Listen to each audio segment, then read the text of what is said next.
ईद की शॉपिंग करने आई हूँ और कोविड के बाद मैं अब जाके यहाँ पे शॉपिंग करने आई हूँ। सब कुछ यहाँ मिल जाता है अच्छा, और ये पुरानी दिल्ली सबसे बेस्ट है आपका ईद की शॉपिंग करने के लिए।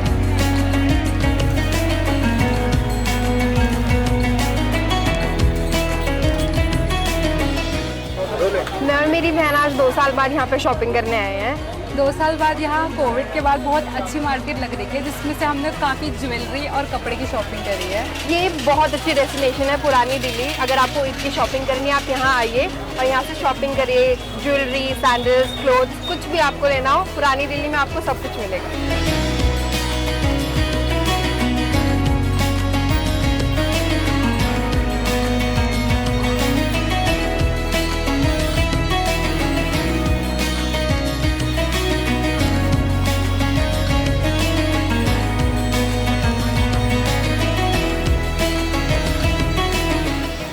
यहाँ पर जामा मस्जिद एरिया में बाज़ार मटिया महल में मेरी 5-6 दुकानें हैं, जिसके अंदर ईद के कई तरह के पकवान बनते हैं जो कि ईद की जान होती है खानों की। इंशाल्लाह इस बार बाज़ार बहुत अच्छा है और ईद के अभी से ऑर्डर आने शुरू हो।